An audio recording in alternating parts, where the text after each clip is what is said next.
नमस्कार विद्यार्थी मित्रांनो, स्वागत आहे तुमचं गणित शिकूया या यूट्यूब चॅनलमध्ये। विद्यार्थी मित्रांनो, आपण इयत्ता 10वी गणित भाग 2 यामधील प्रकरण दुसरे पायथागोरसचे प्रमेय हे अभ्यासत आहोत। त्यातील सराव संच 2.1 आपण बघत आहोत। त्यामधील उदाहरण क्रमांक 1 आणि 2 हे आपण आधीच्या व्हिडिओमध्ये सोडवलेले आहे। आता या व्हिडिओमध्ये आपण पुढची उदाहरणं बघूयात। तर पुढचं उदाहरण आहे तिसरं, ते बघूयात काय आहे ते। आकृतीमध्ये कोन QPR बरोबर 90 अंश, रेख PM लंब रेख QR आणि Q-M-R PM बरोबर 10, QM बरोबर 8 यावरून QR काढा। आता यामध्ये बघा, तुम्हाला एक आकृती दिसत आहे त्रिकोणाची। हा त्रिकोण आहे PQR। यामध्ये त्यांनी आपल्याला काय सांगितले, तर हा जो कोन आहे QP आणि R, हा P कोन किती आहे, 90 अंशाचा आहे। ही PM जी रेख आहे ती लंब कोणावरती आहे, या QR रेषेवरती आहे। म्हणून मग आता ह्या PM मुळे ह्या QRचे दोन भाग झालेले आहेत, एक आहे QM, दुसरा आहे MR। मग आता त्यांनी आपल्याला ह्या PMची जी लांबी आहे 10, ती इथे आपल्याला त्यांनी दिलेली आहे आणि QM पण किती दिलेली आहे, 8 आपल्याला त्यांनी इथे सांगितलेली आहे। आणि त्यांनी आपल्याला काय विचारलेलं आहे, तर QR काढा। म्हणजेच आपल्याला इथे जेव्हा आपल्याला ही MRची किंमत मिळेल किंवा लांबी मिळेल, तेव्हा आपण QM अधिक MR हे करून हे QR काढू शकतो। मग त्यासाठी आपल्याला MR आधी काढावं लागेल। मग आता बघा कसं सोडवायचं हे उदाहरण।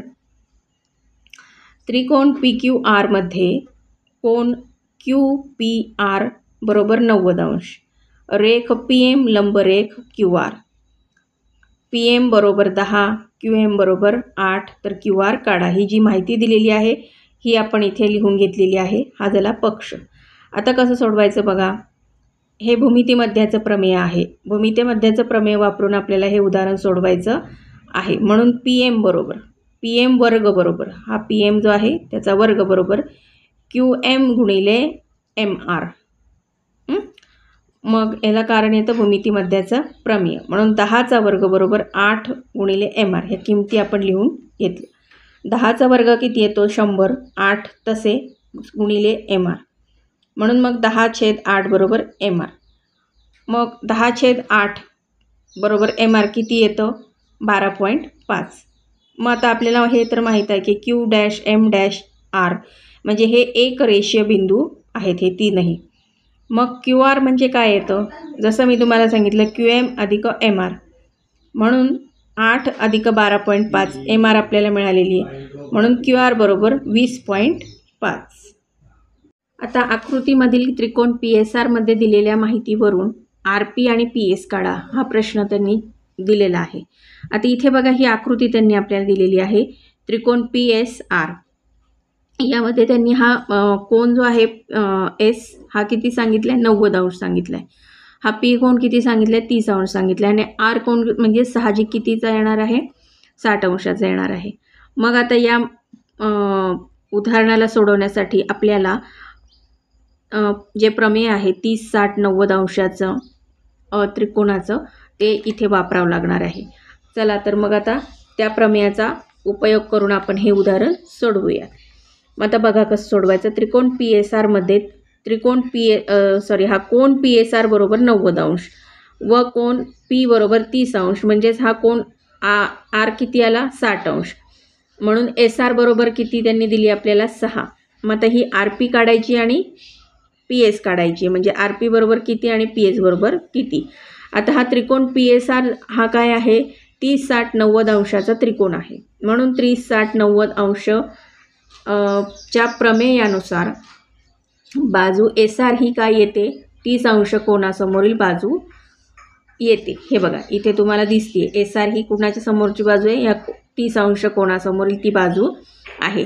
आणि 30 अंश समोरील कोणाची बाजू ही काय असते, ही कर्णाच्या निम्मी असते। हे आपल्याला माहीत आहे, हे आपण प्रमेयात शिकलेलो आहोत। म्हणून SR बरोबर 1/2 गुणिले RP, म्हणून SR ची किंमत किती आहे, 6, ती आपण लिहून घेतली आणि 1/2 गुणिले RP हे आपण तसेच लिहून घेतले। आता यामध्ये बघा, हे जे दोन आहेत ते आपण इकडे भागाकारात आहेत ती इकडे आपण गेल्यावरती गुणाकार होणार. म्हणून 2 गुणिले 6 बरोबर RP, म्हणून RP बरोबर 12.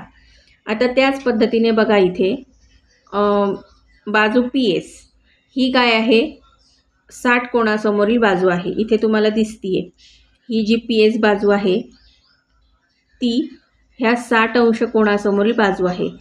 आणि हे तुम्हाला माहीत आहे की जेव्हा PS ही बाजू म्हणजे 60 अंश कोणासमोरील बाजू ही कर्णाच्या वर्गमुळात 3/2 असते. मग त्याचं जे सूत्र आहे ते अशा पद्धतीने आहे, PS बरोबर वर्गमुळात 3/2 गुणिले RP, म्हणून PS बरोबर वर्गमुळात 3/2 गुणिले 12. RP इथे आपल्याला 12 आपण काढलेली आहे. इथे आपल्याला ती RPची किंमत इथे मिळालेली आहे 12. ती आपण इथे लिहून घेतली. म्हणून 2/12 म्हणजे 6. म्हणून PS बरोबर 6 वर्गमुळात 3 हे आपल्या प्रश्नाचं उत्तर आपल्याला मिळालेलं आहे.